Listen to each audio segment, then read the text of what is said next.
Welcome to the Diva Details. Welcome to the Diva Details, where bold, confident women embrace life unapologetically. From love and sex to wellness and reinvention, we keep it raw, real, and powerful. No filters, no limits. Just fearless conversations to help you thrive. Let's dive in with Diva Mia and Diva Cat.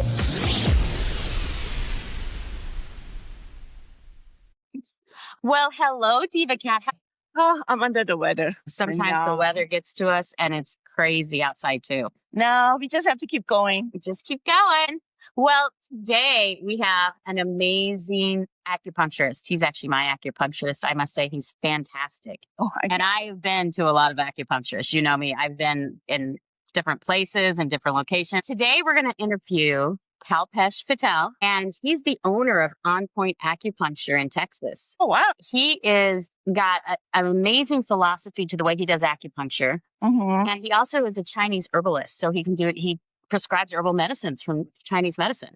So Wow. without further ado, because he's amazing, and I think you want to hear straight from him, I want to introduce Kalpesh. Kalpesh, how you doing today? Hello, thanks for having me, Mia. I appreciate you having me on. I'm excited to be here. Well, thanks for being here. It's so great to have you on. I know we've been talking a lot on the podcast about different types of alternative medicine. I know when I had an issue with my gallbladder, you really helped me out there where they wanted to take it out. And you said there was possibilities of other solutions. You said I had to choose, and I made the choice of going alternative. So there's things that people are doing now that are alternative medicine. Sometimes people do both. They do alternative and conventional medicine at the same time. But I wanted to go over first how you got into acupuncture, what your background is, and why you chose acupuncture and Chinese medicine. Anyway, culturally, the stereotypes as far as my background go towards more of a doctor, lawyer, or engineer. Let's just say I didn't go down that path.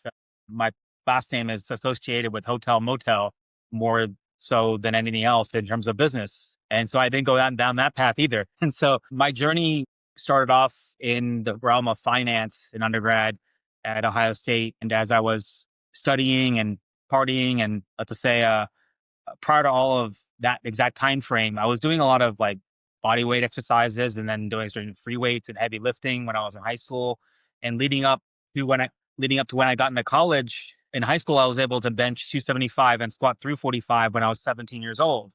And so the amount of weight compared to my body weight was a lot greater for my joints to keep up with. And so when I got into college and kind of spend long hours, whether studying or partying and just not taking care of myself as like most college students tend to do with this, they tend to keep, my joints started to flare up as far as the inflammation and pain.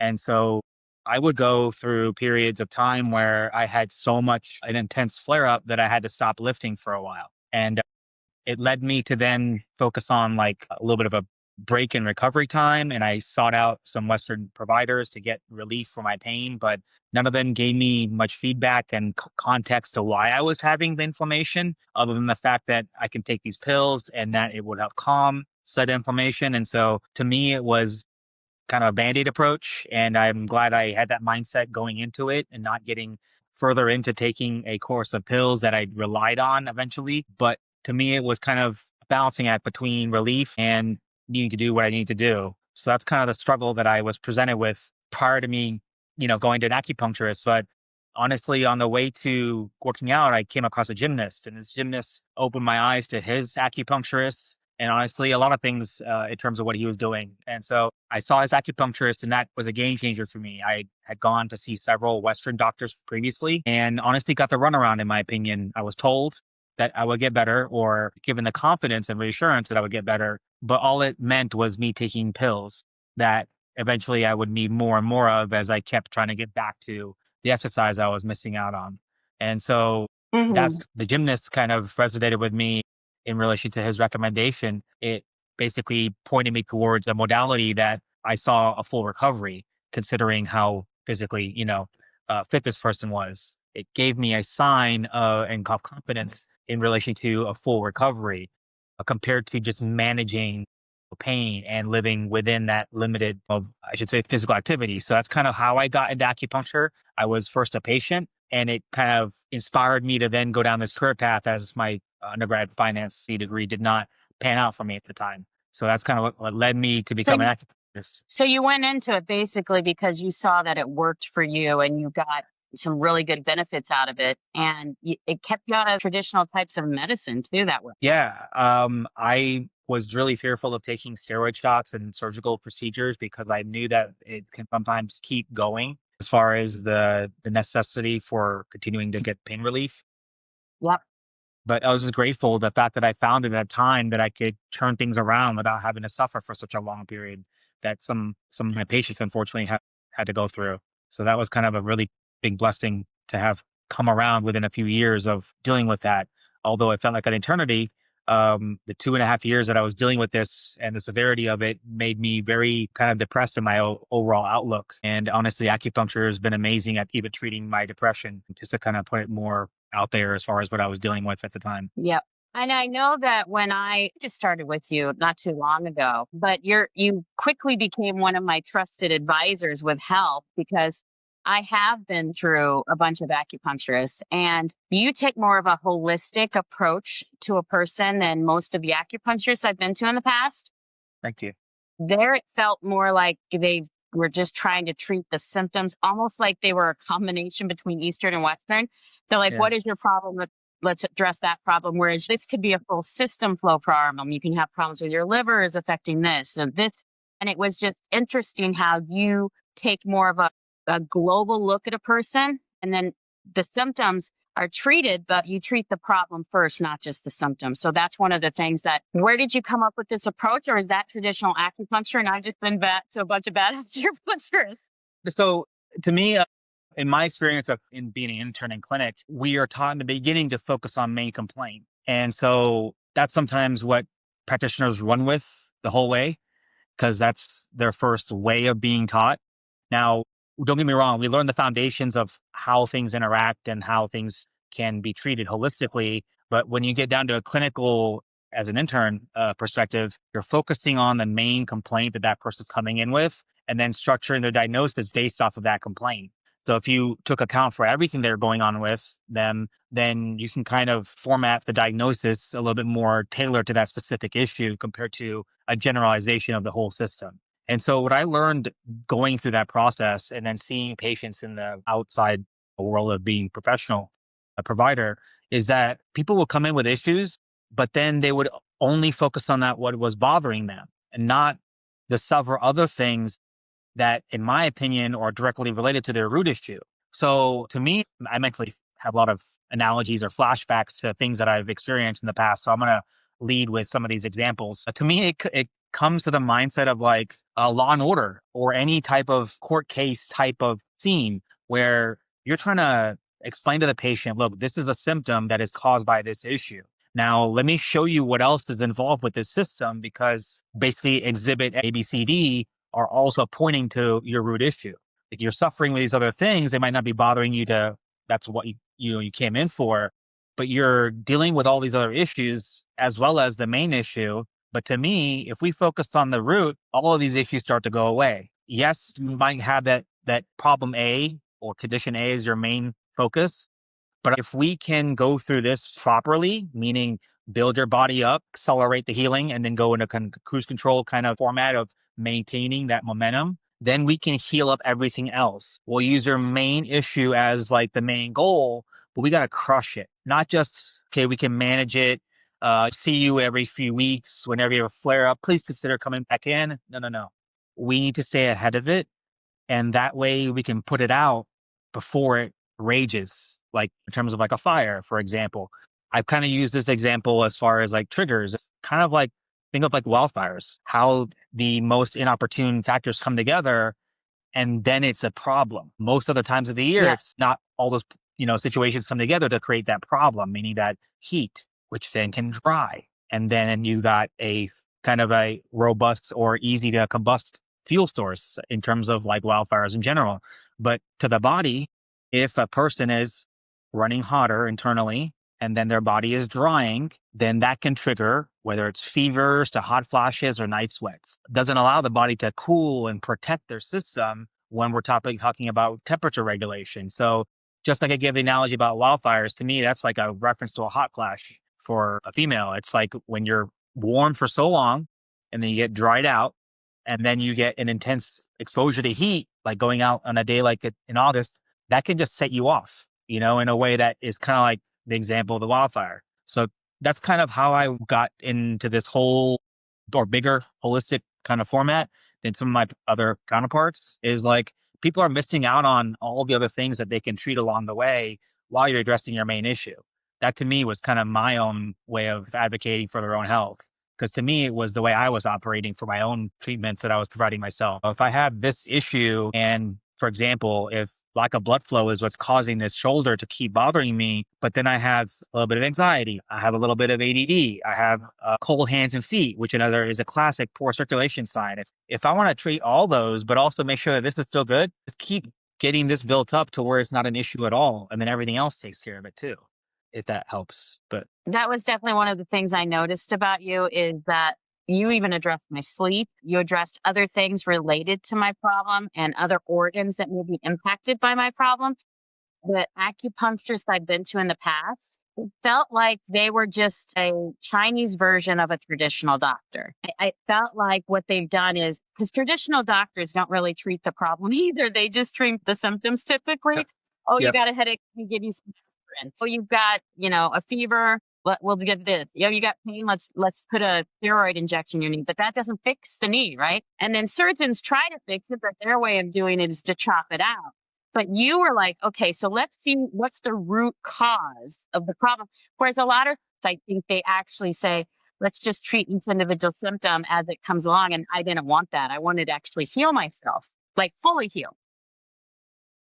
I So agree. you also studied is that right? Yes, I got to study back in 2013 in China. And so I got to go to Beijing for a week as far as our group. And then we spent about 3.5 weeks in a city called Chengdu. If anyone's familiar with China, if you put a map of the US literally over Mm. China, it's exactly where Dallas is located. It's the southern center, and it's basically a city that has about 10 million people. And we got the opportunity to basically stay at a hotel right next to this brand new hospital facility that they were building. And if you look at the layout of the whole complex, there's like several buildings, maybe one or two of them are completely finished. But where I was at, it was just all these high-rise buildings of this hospital that was just being built. And we got to go to the newest and the biggest section of it and got to study there. So it was a state-of-the-art facility. We got to see traditional Chinese medicine integrated in a hospital setting, which is quite unique. The best of both worlds, in my opinion, were being offered to those patients. And so they would go into the emergency room like normal everyday situations can arise, like in the US. But here's the caveat is they get the emergency care like we normally do here, but then they flip them over to holistic care literally within the transition of them getting better. And you have the best of both worlds, the urgent, emergency situation where people are a lot more life or death. But then as soon as they transition over from that crisis mode, they can then go into the more holistic, more natural, methods to keep them from coming back to that ER, which some people can be, repeat visitors sometimes. And so what I saw was that there was there's a big emphasis on herbal medicine. And so you would see these herbal pharmacies on different floors of this hospital. The biggest one they had was on the ground floor, and it was massive. You would see people getting bags of herbs if they were doing it on their own at home, or just pre-made juice packets. But we got to go back there, and it was completely different than what I've ever seen. Normally, we would see jars of herbs that were just a bulk kind of thing where you can take gloves and go and get them. Usually, that's usually what we saw at our schools and in Austin and wherever wherever I saw in Ohio or sorry anywhere in the US.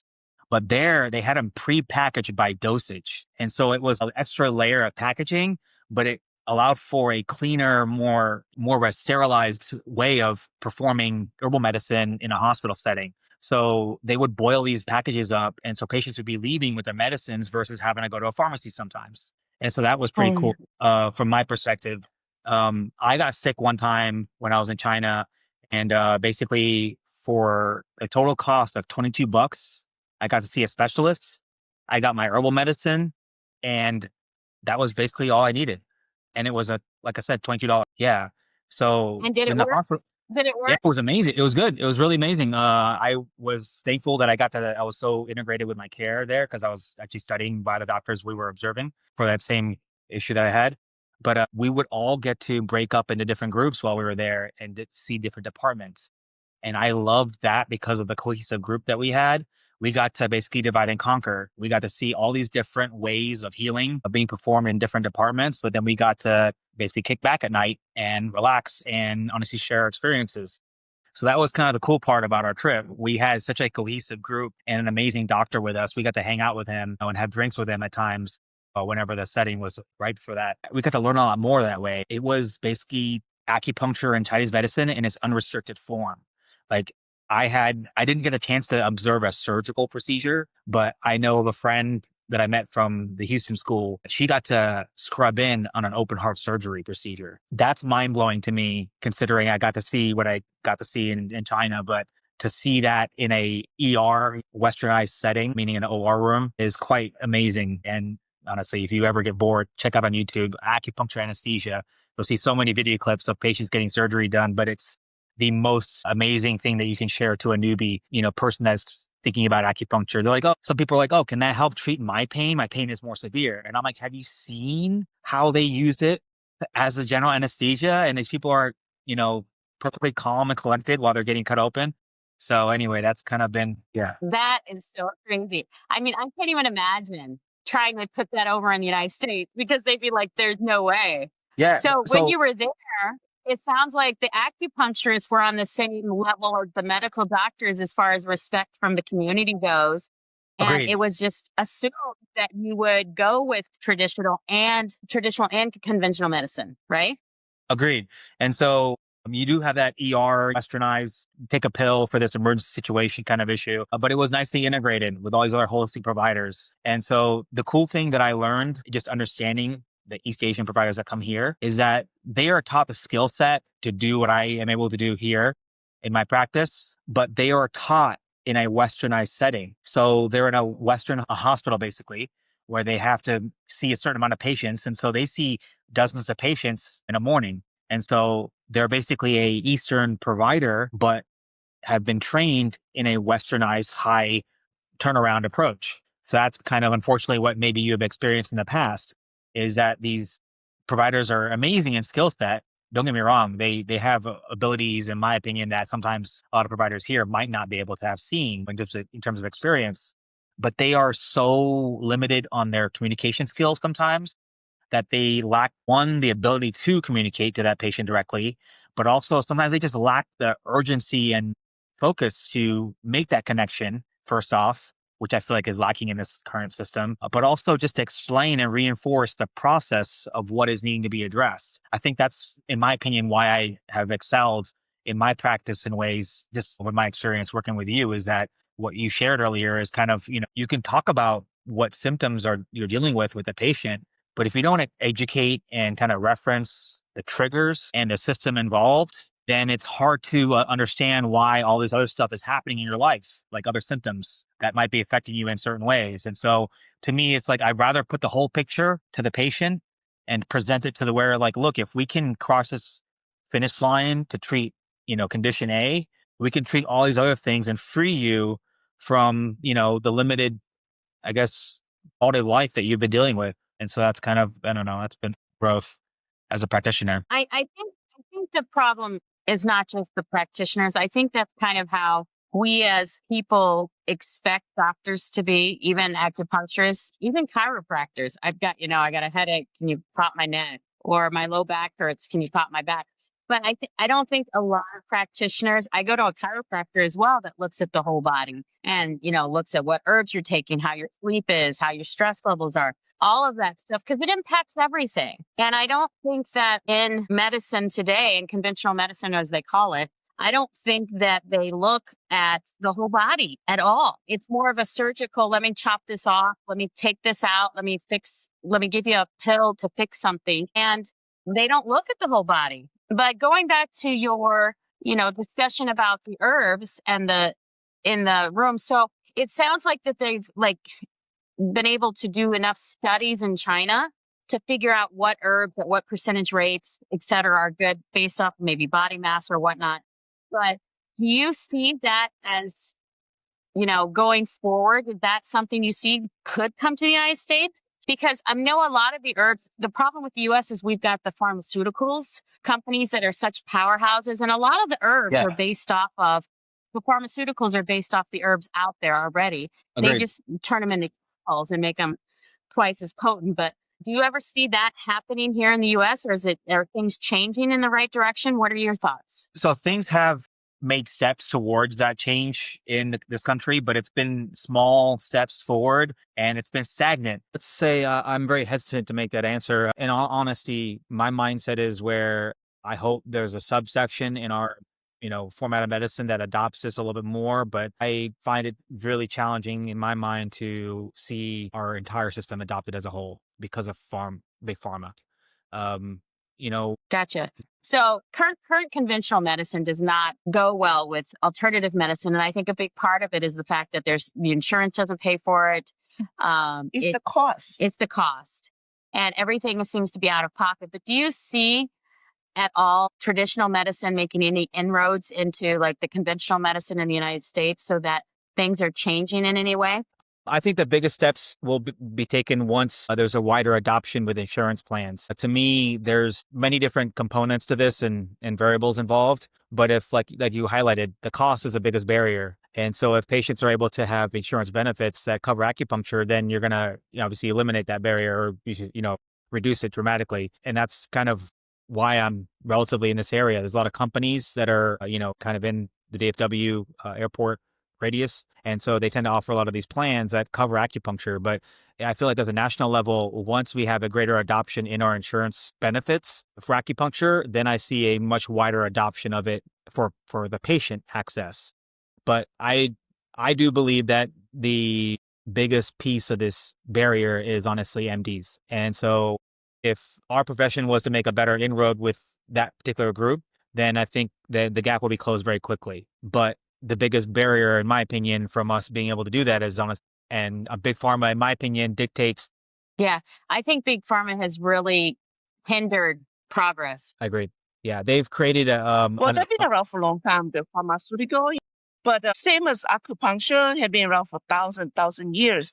But the thing is to introduce into that type of medicine to the new world is kind of costs a lot. It does. And people don't like I said, people will worry about what to put on the table first. People will go take the pain medication. So your acupuncture, is it you including your cupping, your massage, herbal medication, your facial? You get all of that in your service? Like facial acupuncture. So those are all separate services, I love relatively. facial acupuncture. So the only combination that of what you listed would be if someone comes in for acupuncture, I can do the herbal consultation overlapping the acupuncture because I'm already going through the tongue analysis, which gives me kind of a deeper dive on what needs to be addressed holistically. So the herbal medicine can easily overlap with the acupuncture during the visit. The cupping can, as a modality, be mixed in with the acupuncture in relation to, applying it on the same person at the, the same exact appointment. Now, as far as incorporating all of what you said, kind of in a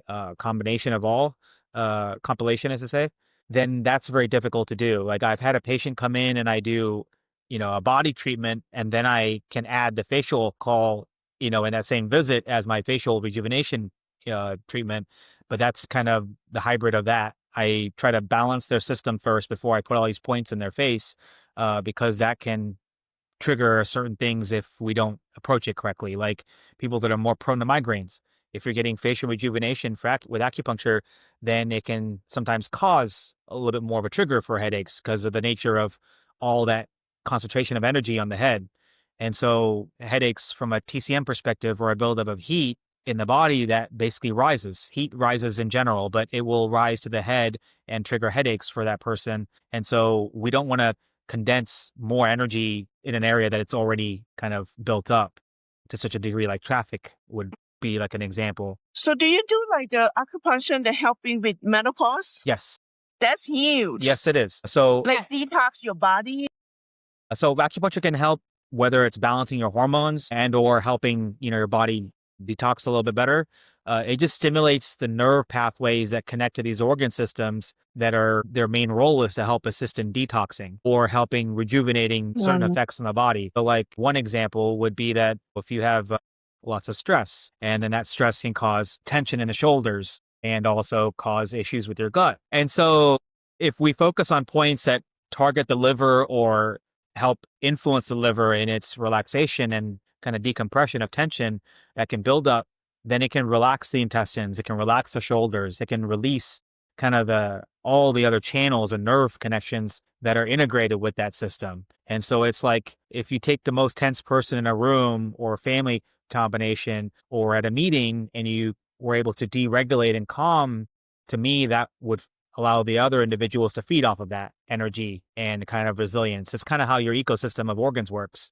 If one is overwhelmed and over having to compensate for other organs that are not keeping up, if you support the ones that are overworking and then help assist the ones that are underperforming, that's how we create balance kind of in the body, is just kind of assisting all the different pieces. Diva. He has been working on my liver. He worked on my gallbladder. I went to him when I had that gallbladder problem and they tried to they wanted to take out my gallbladder. I talked to him on the phone before I actually checked myself out of the hospital just to make sure there was something he could do to help. And what we did is I went to him every day.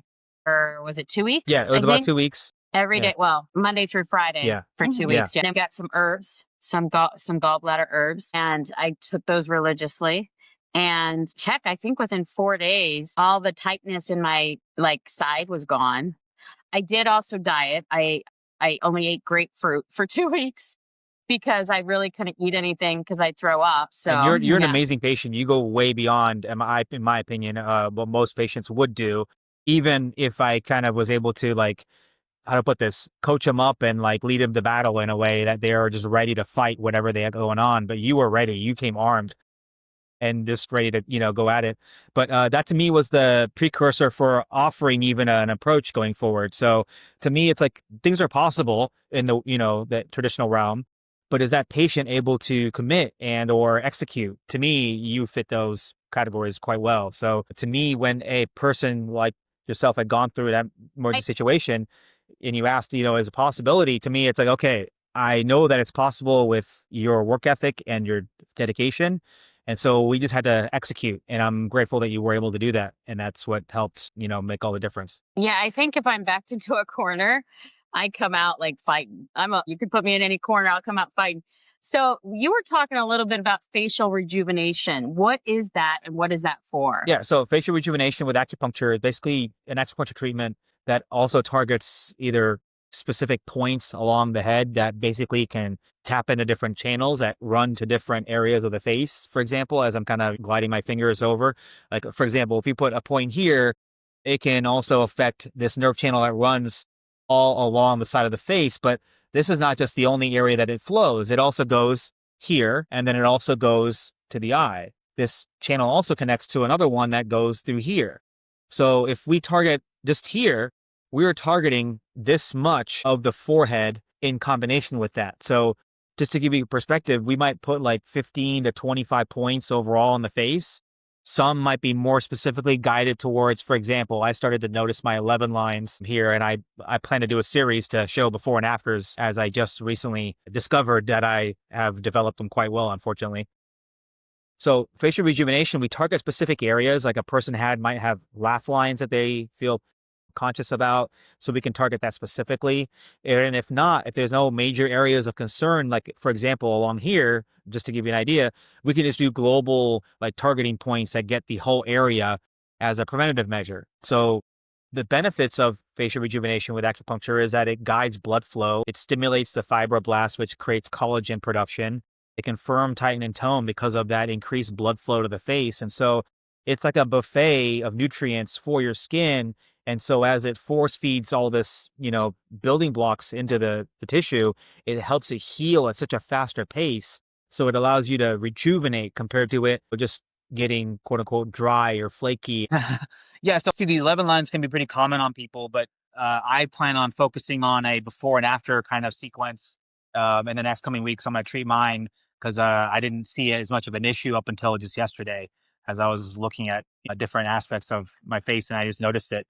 But when people come in and have concerns about specific areas of their face, we target that area on top of focusing on like the different strategic points that we can put. But here's the other aspect of what we do, at least what I do, is not only do we target areas of what we see, but we can also look at the imbalances internally and then kind of focus on that as an internal way of rejuvenating you from the inside out. The whole phrase, beauty comes from within.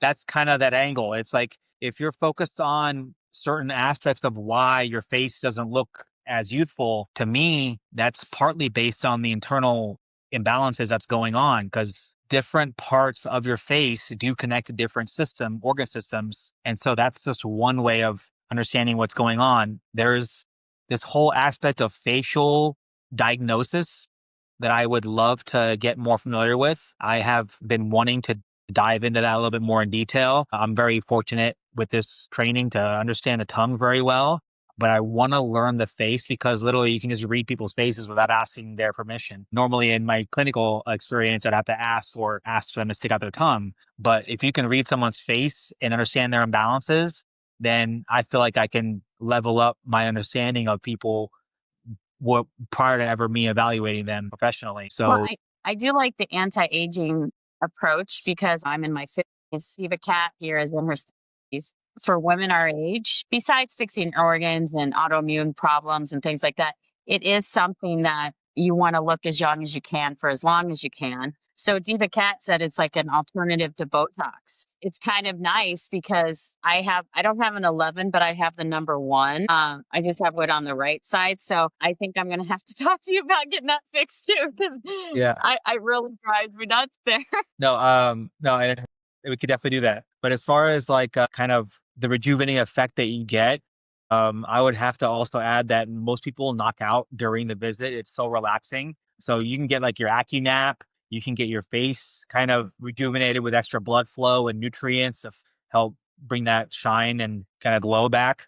But then you also improve your sleep and digestion and mood and aches and pains in combination of getting, your AccuFacial basically. And so that's kind of, in my opinion, why people would maybe want to gravitate towards that more so than putting poison, in different parts of the face to help Yeah. plump. Yeah. So, Yeah.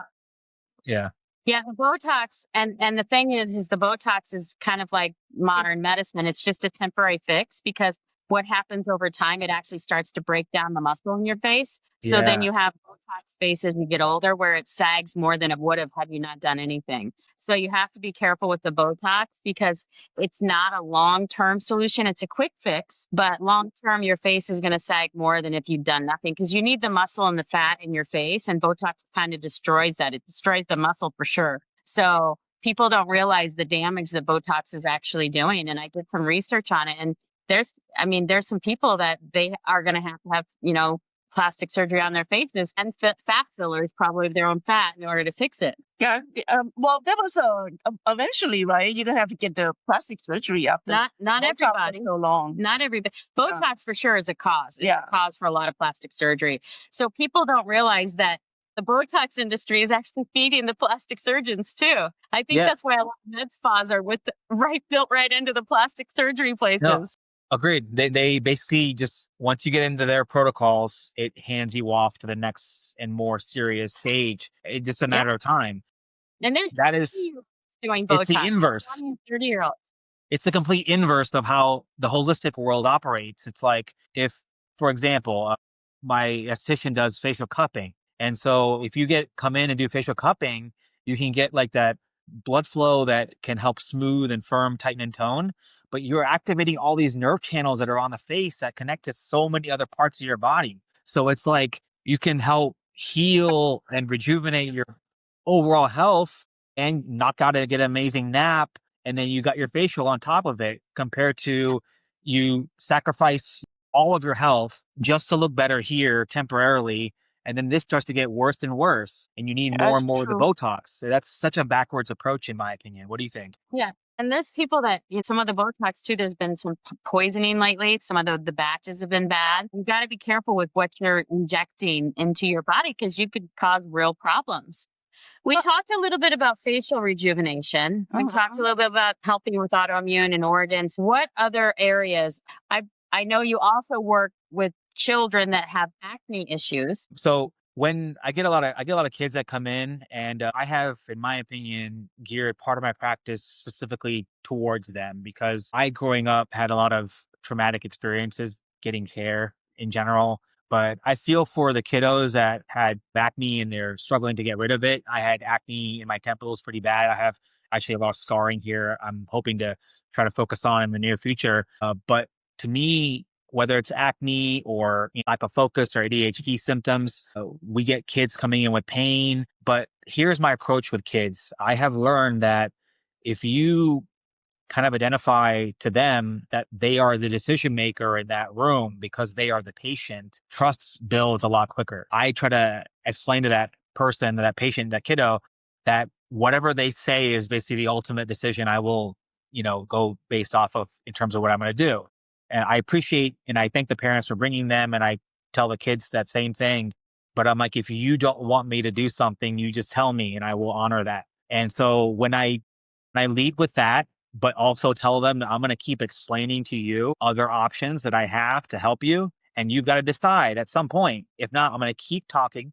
I'm going to keep giving you more options until you basically get me to shut up. And so that's kind of how I comically kind of explain to kids that they are in charge, but my goal is there to help them, but I can only help them if I earn their trust. And so I'm going to share things that can help them, but I only am sharing this because I know it's going to be comfortable. I know it's going to give them benefit and that they will thankfully like me at the end of all this because they got better and they had a great experience.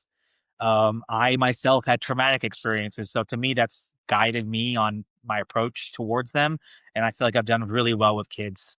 I don't know about, I guess, as far as this kind of what you're referencing, but kids do very well when they come to something holistic. They don't need as many treatments overall. And when you treat something like acne, which is a buildup of a combination of stressors and a buildup of heat from the stressors, plus poor diet and kind of the junk that can bring in toxins or other impurities in the body, the combination of both can fuel acne. And so I'm just grateful to be able to, one, address those underlying conditions and other issues that helps us clear up the skin. Honestly, within maybe a couple of days of a person starting or within a couple of weeks, you can go from kind of that unfortunate pepperoni-ish kind of appearance to clear skin complexion, which is sometimes difficult for some kids to wrap their mind around considering they've been dealing with blemishes for so long. So I don't know. That's kind of. You also work with scarring. Yeah, I do. I can say help with scarring as well. And so when we do acupuncture for that or gua sha or facial cupping, as long as we're promoting blood flow to that area and whether we're targeting the acupuncture locally to help break up some of that scar tissue, then we can actually heal the scarring from the improved blood flow. Your body is trying to heal scars 24/7. It's just got a roadblock in its attempt to do so. So when we do a modality treatment like acupuncture or facial cupping, or do something like gua sha, which can, stretch the fascia and break up scar tissue and then allow the blood to flow in areas kind of like, for example, if you saw like a stream of water get, flooded, it can only go up so much in relation to its new path. But if you open the path, then it can flow everywhere. That's my reference to blood flow in relation to this acne scarring. It's like little lumps of tissue or like little mountains. If you break up and clear, it can allow for that river or stream to break through, and then it can kind of break it up from the inside out. I guess blood flow helps clear out the impurities and toxins, and that can also provide the healing blocks for your skin to, repair itself in relation to what we're trying to do. Yes, you have acne. We try to treat the internal part, but then try to help aid the skin in its own recovery. So that's kind of how we've helped to, address acne in the past. So I have a two-part question. So would acupuncture help address loose skin like on your arms? And if not, or if so, if somebody has like a arm Like surgery, I'm asking for a friend. Afraid. Somebody has like arm surgery and they have a scar. Is there a way to help get rid of that scar if the, acupuncture can't help the skin tighten up enough? So as far as cupping, that's a great modality for this type of situation as well as the gua sha. For the tightening or for the scar? For the scarring, yeah. Okay. So basically for the scarring, there is an aspect of the scarring. The scarring itself causes like a rippling effect in the tissue compared to a smoothing effect. It's kind of like if you were to make your bed and a wrinkle-free sheet will go flat on your bed the moment you lay it out, compared to a wrinkle sheet will kind of bunch up in a way. And so to me, it's like that visual of an ironing effect. It's like if you can allow the tissue to break up in its kind of wrinkled or kind of its stiff, kind of brittle state, then you can kind of flatten it out and then kind of re-roll it.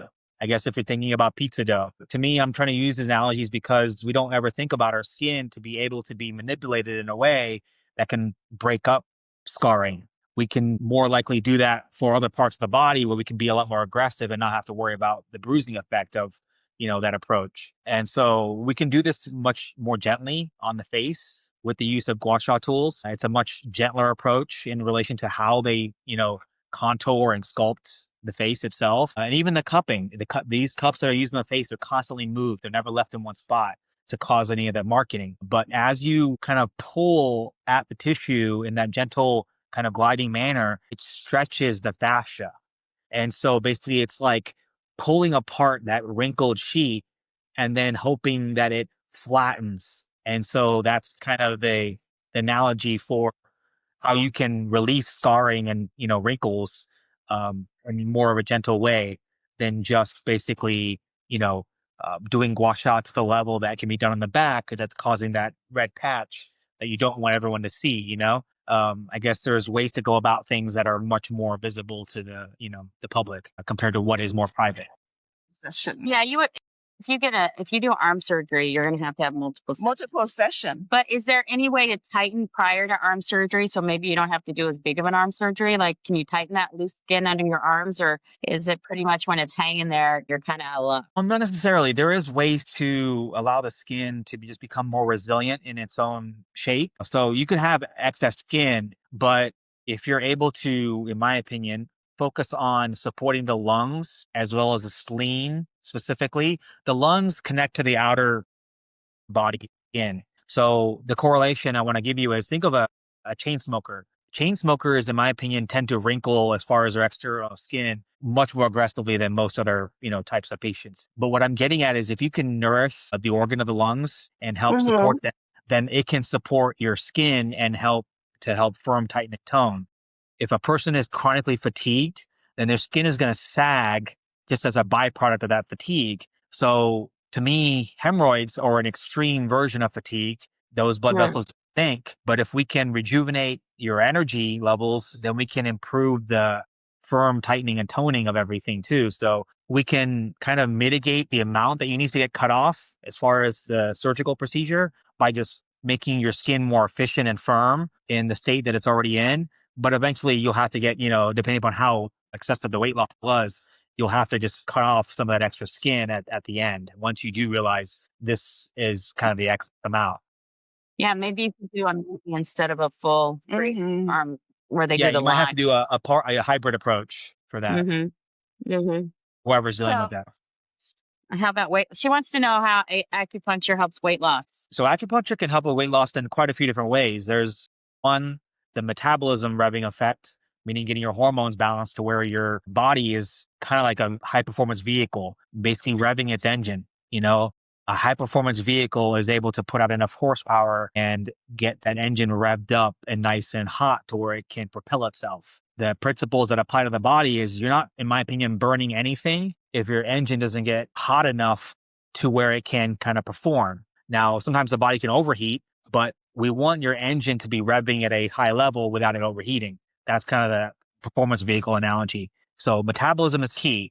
The next piece is honestly managing your stress levels and managing the hormone of cortisol. So if we can help decompress, cortisol is a big one. So if you decompress the body, then you can relax it, less cortisol will build, and then your body won't want to store its next wave of fuel as fat. So stop the fight or flight mode. You're not running from life or death situations in terms of like Neanderthal time frame where you were literally running for your life. Now we're running from tasks and to-do lists. So the stressors come in different forms. But when we have more cortisol, we'll obviously gain more fat, and the acupuncture can definitely bring the cortisol levels down. So after you revved up the engine and brought down the cortisol, the next, honestly, piece that acupuncture can help with that, in my opinion, most people don't know about, you can actually reduce appetite. You can calm the urgency of how much food you're craving to eat. So you could be hungry. And I had patients, I asked them before I put this point in, I'm like, are you hungry at the moment? And if they are, put that point in, and literally within a minute, not even 20, 30 seconds, I'm like, okay, so how are you still hungry? And they're like, actually, I'm not.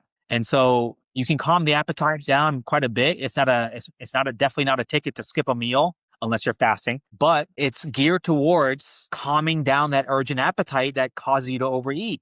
And that's a huge one. Yeah. Does it last, or is it just when the point's in? No, it does work cumulatively, but if you are getting it in a series, then it'll last for a lot longer time. It's like working out. You can get in shape in 3 months, but it's like, how long will that last if you don't maintain it that well? You can somewhat maintain it after a few months if you just keep up with a so-so regimen, but eventually it does fade if you don't keep up the effect. So it's kind of like an exercise routine in regards to these effects that I'm talking about, but you can't get them to be more long-term if you change your lifestyle habit. Right. All right.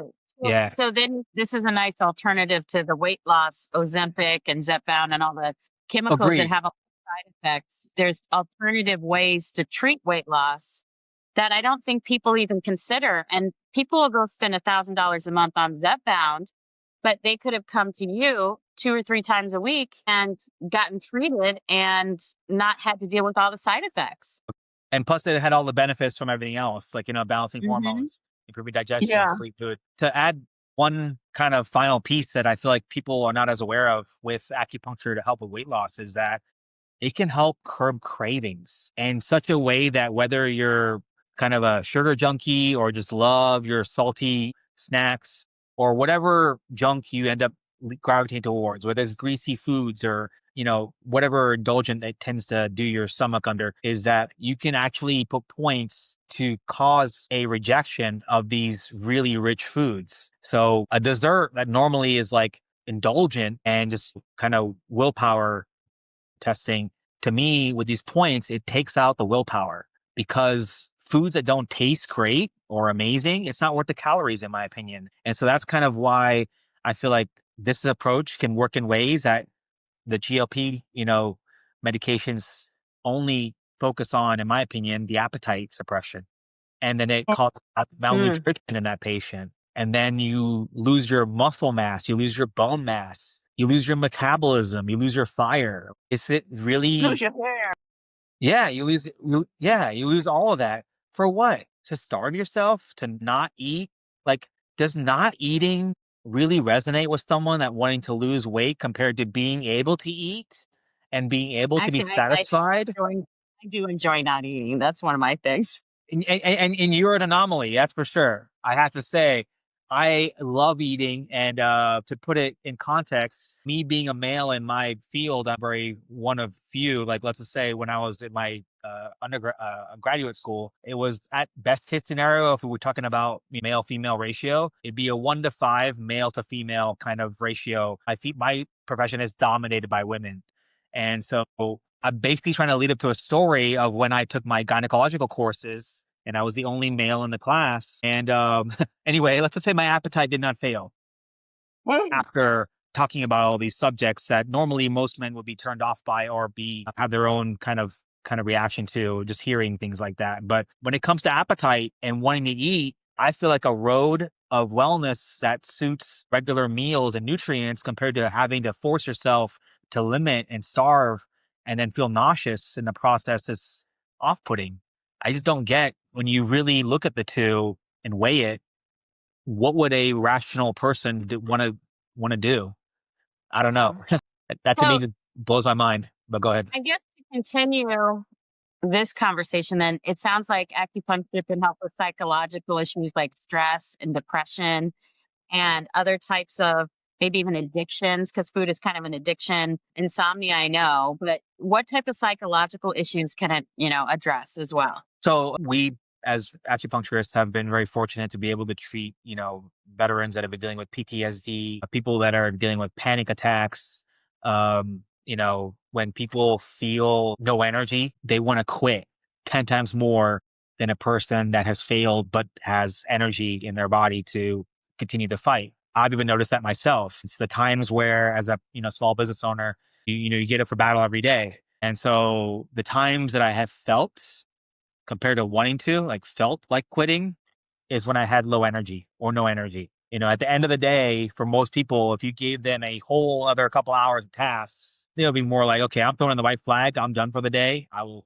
do this tomorrow. That's kind of what I reference is that some people start off with no energy, and they have to go to the battle the whole day with honestly running on fumes. And that's kind of the difference I feel like is that, I guess, does that help? Can I answer your question? It does. And then you can also, like, I know you can treat autoimmune diseases. Can you address, you treat digestive issues or any circulatory issues, or even people that are kind of going through cancer that are going through chemo and radiation? Yeah, that's a huge one right there. Honestly, I've been very grateful to have come across some patients that were going through that process. And actually, more recently, I've been able to share a very closely knit success story that I had with one of my massage therapists. My massage therapist, Imelda, she had unfortunately, been diagnosed with cancer back in 2016, 2017 timeframe. And for a while, it was, private on all different fronts as far as her journey. But now she's oncology certified and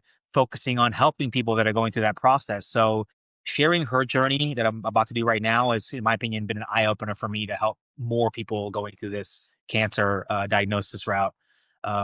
She came to me with the diagnosis and the treatment plan of having to do 4 months of chemo with a frequency of every 2 weeks to go seeing and getting a round of, medication.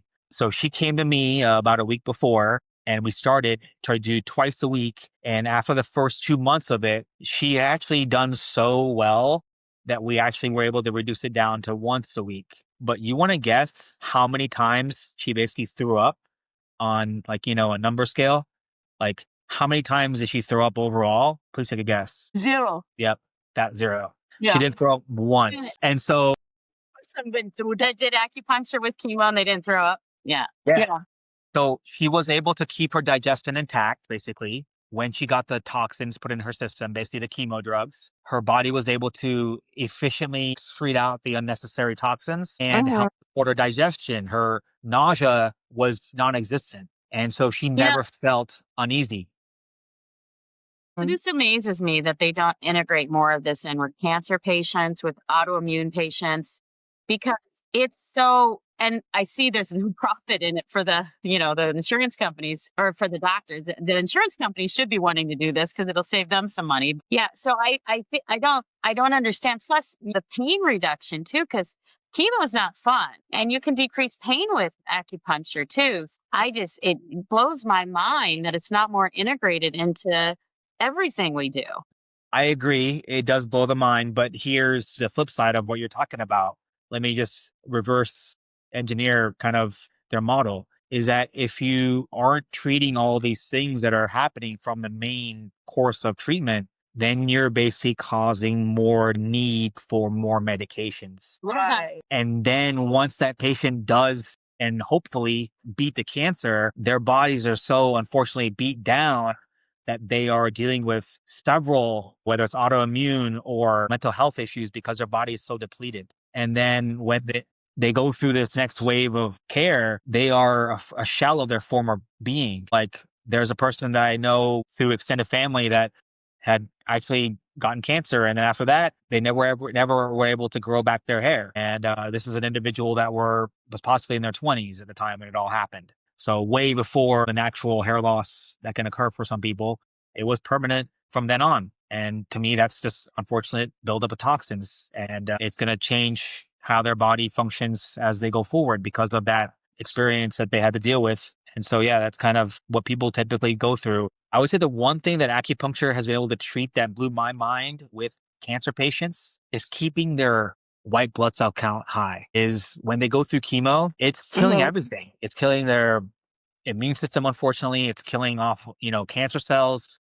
but then it's also killing off red blood cells and white blood cells. So when a patient's not able to fight off infections, they have to pause treatment, which gives the patient, thankfully, a chance to rebound, but it also allows the cancer to get a break too. Mhm. So if you support the body throughout the whole thing, it's like having a vehicle that can run through obstacles compared to having to just stop and wait for that. It's like stopping at a train when there's no train. It's like you just pause everything. And so we can't go anywhere, can't go forward because we have to wait for the blood cell count, white blood cell count to come back. And so this allows them to go through treatment with efficiency, some ruthlessness, and to kill off the cancer way before the cancer unfortunately can sometimes take out the patient. And so anyway, I was amazed at No, how it helps support them. actually, so when my high school friend, she had like lupus and she's going through MS right now, and they actually incorporate acupuncture the way they treating her. They treat Yeah, her acupuncture and they treat her as an action patient. They put but they do acupuncture first. I don't know the sequence of it, but that's what she's going through right now. She does her acupuncture first and she go to her regular checkup and she was able to still keep moving even though in the walker awesome. because the class she has is she's very young and she's going growing with lupus and then with MS attack on top of it. So she lose her mobility very quickly. Wow. Yeah, now she was able to get up on her walker. That's So awesome. if you could tell Yeah. me your favorite story of something that you were just so shocked and amazed with that acupuncture did that helped a patient, you don't definitely don't tell them their name, but like what just the situation as how it helped and how miraculous it was. So I have to actually that to me is a trigger in my mind of like a 100+ patients that I feel like I could share just because of I'm grateful for having learned what I learned and that the efficiency of what I learned. But let me focus on a particular review I got online on my Google review. And it's hilarious because of the way it starts off. I had a patient coming in that she was getting IVF care concurrently while she was seeing me. She put on her review, Dr. Patel got me pregnant. What's What's funny is the husband eventually ended up coming to get care too. And anyway, he gave me, thank you and for helping his wife get pregnant. And so it was an amazing experience to work with someone. And honestly, this is an amazing person I'm referring to, but she had gone through all this adversity in relation to getting pregnant. And so she, on the Google review, basically she lists out all these procedures that she has done. And I explained to her kind of the process of what holistically we need to do. And so I talked about the whole metabolism / hormonal balance piece. I talked about the whole blood flow and improving that supply to be able to deliver to the uterus and ovaries to help improve egg quality and the uterine lining. There are a lot more details in between that, but that was a summary of what I told her and educated her on what we need to achieve to make this a possibility. And so as I worked with her through it, and then she had gotten kind of that inkling that she was greenlit for that first pregnancy, she then posted that review. And anyway, I hadn't heard from this particular person for like almost a year. And then I get a picture in the mail of a baby and the birth date and everything. And then I have to look back to when that review was. And it was like 10, 11 months in time. But to me, that was that pregnancy because there's no other time frame that would have made sense in relation to all that's happening. So So you can help with fertility issues. Do yeah. you do acupuncture when people are pregnant to help with stressful pregnancies? Yeah. So high risk pregnancies is where acupuncture can excel at when other modalities, in my opinion, are not equipped to help serve this particular class of patients. From my perspective, just to summarize it in terms of economics 101 example, it's about supply and demand with a lot of things internally, but you literally have as a pregnant female, a growing demand. And that is welcomed in this equation. But the problem is you're not, in my opinion, growing your supply. And that means increased blood flow and nutrient delivery for that baby to thrive. It's like what you're feeding yourself will go to your child, but you have a delivery system in terms of your circulation that facilitates all of it.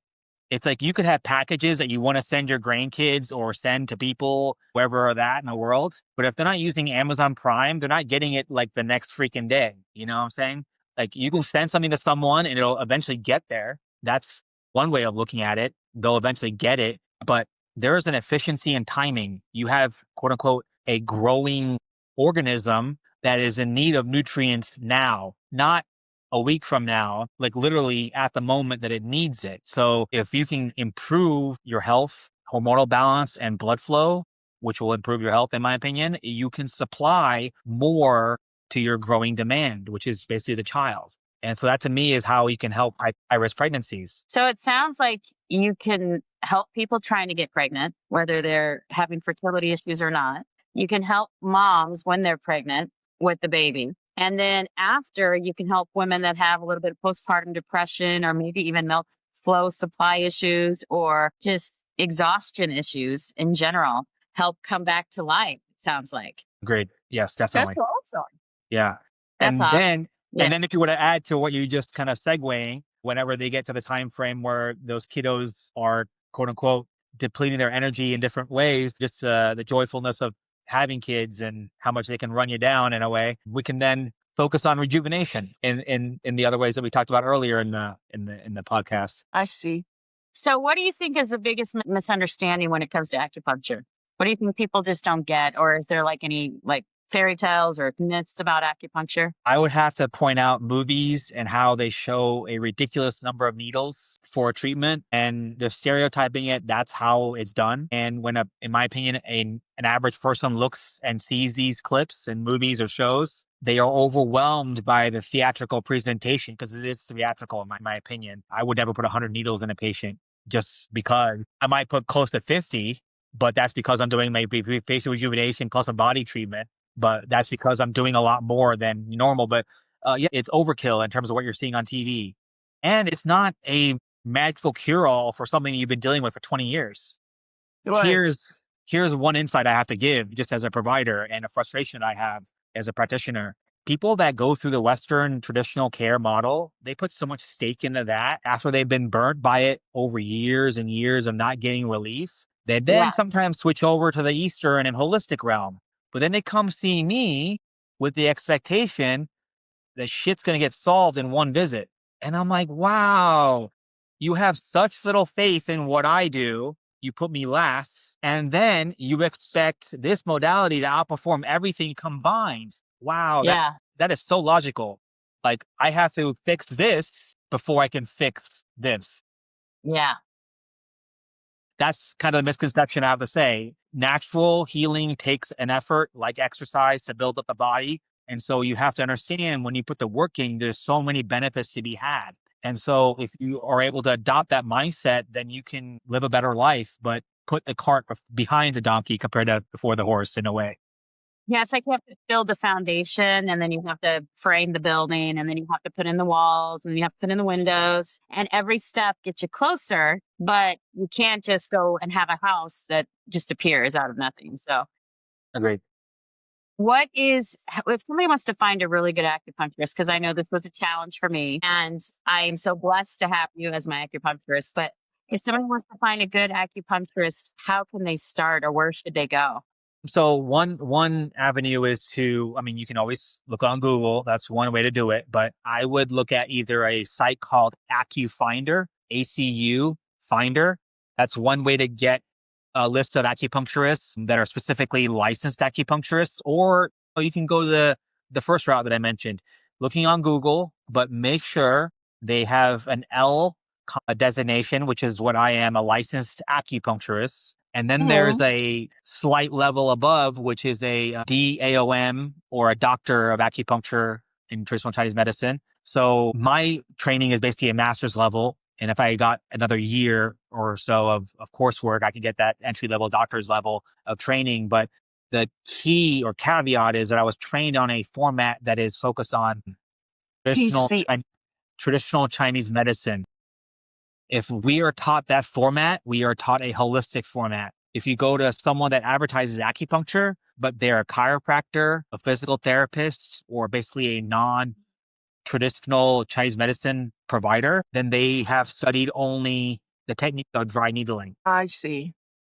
And I so, do know yeah. you do Zoom calls too for patients too if they want to like it's an introductory call and have like maybe some Chinese medicines or something. Do do you have people that fly in to see you as well since you're so close to the airport? Yeah, so I lived in Ohio for a while, and so I do have, whether it's family, friends, or relatives that sometimes are just happen to be in town, and then they come see me, or vice versa, they come see me, but then they also happen to visit friends and wherever that are in the area. So I do have people that do fly in and then happen to see me for whichever reason, but they are sometimes then looking obviously for someone that or is trying to emulate how I do things. So I have looked at people's websites as far as the acupuncturists when I'm referring to them. I'm looking to see, are they presenting themselves more authentically and are they showing more of their story compared to you see a practice name and you're struggling to find a picture of the provider or a bio or any background on why they became what they became. It's like you can go to a doctor, but if they didn't have a passion to helping heal people, in my opinion, you might not like that doctor. They got into Hmm. it because of other reasons. And so to me, Right. when you see someone in that format of good reviews, but are they able to present themselves, but then clearly articulate what is going on? So you can find their social media and or videos that they have on their website. Are they speaking clearly to you like I am speaking clearly to you? Are they able to break down in layman's terms what is the issue or the underlying diagnosis and then give you honestly an analogy or kind of a summary of what mechanism in relation to your body that you need to fix? It's like if you're having low energy and you can't quote unquote hit the gas pedal to go in terms of your body, in terms of driving it, then you might want to look at the tank of fuel that might be low. It's like if you can focus on explaining the cause and effect for why they're tired versus just, okay, you're tired. I'll see you this amount of times and then you'll get better. And that is sometimes a summary of what they give. And that's unfortunate. The patients, in my opinion, need to have a better reinforcement of why do I need to do what you're telling me? How I does see. what you're telling me resonate to fixing my problem? And so those are just the key pieces that we as providers need to just put together. But it's a simple, connection of dots, just like all these dots that we see on the points on the body. We have to be able to put it together for the patient to really help them drive their vehicle towards improvement versus just, okay, that's where you got to go. I'll see you there. Yeah, I think a lot of people will do like chiropractic. I think is now more accepted than acupuncture as a common modality, and a lot of people do massage. But I really personally believe that acupuncture is like something you should do for your life, and because there's always going to be little things you need to tweak here and there that are out of balance, and it feels like it just opens up the energy flow pathways in your body better. Going forward, is there anything you think that listeners need to know? Now, I know you're big on social media now. You're starting to get a nice following on social media with all your acupuncture videos, and we'll post your website and your Instagram account. But is there anything that you think people should do, or maybe they should start practicing at home, or should get on with a acupuncturist on a regular schedule? What are your thoughts? So whether you're dealing with something that's more limiting in terms of quality of life or not, if you are dealing with something that I would get to an acupuncturist that's, focused on a holistic style, like having that TCM background, and then starting off with a series of treatments. If you're dealing with something that's chronic and that's been debilitating to you, I would start off with a series of 10 visits. And how fast, in my opinion, can you get those 10 visits completed? Because that's like going from 0 to 60 or 0 to 100 in your vehicle. The faster you can get to that relative speed that's when you're going to cover the most amount of ground in the least amount of time. So get to an acupuncturist, see them frequently in the beginning, accelerate your healing. Then you go into cruise control or maintenance mode. And that to me, in the long-term picture, is once a month. Get to where you're feeling much better. But if you continue once a month and keep up these lifestyle habit changes, you can build over the long term. It's a compounding interest. And so that's where you get the most with the least amount of effort is that speed up like a plane taking off. And you don't need as much fuel once you're at 35,000 feet and, kind of just cruising in the sky. And the other avenue of if you don't have anything going on and you don't have anything severe or debilitating or concerning, then just start off once a month. And honestly, within a few months, you'll definitely notice improvement, but you'll be able to get that quote unquote 35,000 feet altitude kind of effect where you're covering a lot of ground with a lot less friction because you built yourself up when you didn't have any obstacles preventing your progress. And so that to me is my message to anyone hearing me right now, as far as if you're dealing with something with acupuncture, you can dive right in and tackle it and then maintain that effort, or you can just go into a maintenance mode right away. But to me, I would definitely start acupuncture early if you have been dealing with anything. And the more you can stay consistent, like a workout regimen, you'll just get benefits over the long terms. If you don't have the money to do, X amount of visits in a short amount of time, a little acupuncture over a period of time can serve that as well. Because time is a commodity, in my opinion. It is currency when it comes to healing. If you have Yes. no time, things need to run faster with the treatments. If you do have plenty of time, then you can go a little slower. But that's kind of my message to people in terms of budgeting or just going forward with this scope of treatment. Do you have any other questions? No. Well, I think we've covered a lot. Yeah. I think we've covered everything from skin conditions to fertility to plastic surgery with acupuncture problems. Yeah. Chemo to Well, kid- see, kiddo care. I gotta fix this. I gotta fix that. I'm gonna go and see. So I think that going forward, if people could just look at alternative medicine as medicine and not just an alternative, and really dive into making it part of your lifestyle and part of your self-care, I think it's the way to go if you want to live for a long time and have a good quality of life too. It's the quality of life, not the quantity of life. No, it's a great thing to highlight. Quality is so much, in my opinion, more important than the quantity. So people can be living a long life, but they can be suffering. And so to kind of summarize, it's like, how many laps can you take around this track of life without taking a pit stop? right. If you see these, race cars, they're making pit stops so they can cross the finish line, hopefully in the lead. It's, how many pit stops do you need to take so that you're kind of leading the pack as well? That's kind of my analogy for any patient that's, needing That's a good one. Yeah. Thank you. That's a good one. Is there anything else you think you should add for people so that they know? Well, first we're going to give them your contact information so they can reach out if they want to book an appointment with you. Is there anything else they should know when they're taking this journey? Anything to be leery of or worrisome? Yeah, it should not hurt as far as an overall treatment. You should hopefully be able to find a practitioner that either hears you out in relation to comfort, and if they don't, they're not right for you, in my opinion. I take the time and focus and attention, as you might have observed, to make sure my patients are comfortable throughout the entire visit. So I'll ask several times during my interaction with them, but I'll also ask before I even leave, and leave them with a pager button or a bell so they can get a hold of me. It should be a comfortable experience. If you don't have that comfortable experience, speak up and make it known. And if not, go find someone else, because there are plenty of other providers that have the skill set and the comfort level in their office to achieve that. And it's unfortunate some people might be limited in providers, but that to me is what I try to offer every day for every single visit. So that is definitely a thing that I would look for. Yeah, that is true. That is one thing I did mention to you, is that I've been to practitioners where, honestly, it was more about how much blood they could draw. So they didn't go too deep or they make it painful. So you got to be careful. Acupuncture is very pleasurable, and I sleep through the whole session pretty much. Sometimes I almost fall asleep while you're actually putting the needles in too, because it's like, oh, it's so relaxing. So it should not hurt. Yeah, that's for sure. Agreed. Awesome. All right. Well, Sir Patel, we are going to wrap up. Thank you for having me on. Coming on, and it was a true pleasure. And this is Diva Mia signing off. Okay, signing off. Nice talking to you. Thank you. Thank for you, Dr. having me on. Kalpesh signing off. Take care. Have a wonderful day. Are you guys feeling on point today?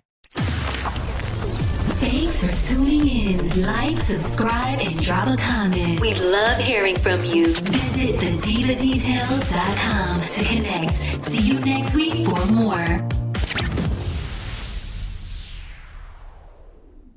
Diva Details podcast and website are intended solely for informational and entertainment purposes. The content provided does not constitute professional, medical, financial, or legal advice. We are not licensed medical practitioners, financial advisors, or legal professionals. Always consult with a qualified healthcare provider for medical advice, diagnosis, or treatment. Any financial topics discussed are based on personal opinions and experience and should not be considered professional advice. The content provided does not constitute legal advice. The Diva Details and its affiliate contributors and guests are not liable for any losses or damages arising from the use of our content. The opinions expressed in the podcast are solely those of the speakers and do not necessarily reflect the views of any affiliated organization, sponsors, or partners. All facts discussed in the podcast are researched and accurate to the best of our knowledge at the time of recording. Information may change over time. No guarantees are made regarding the accuracy, completeness, or reliability of any statements or opinions presented. It is the responsibility of the listener to verify any and all facts that may influence their decision. This podcast is for information and entertainment purposes only and should not be considered professional advice.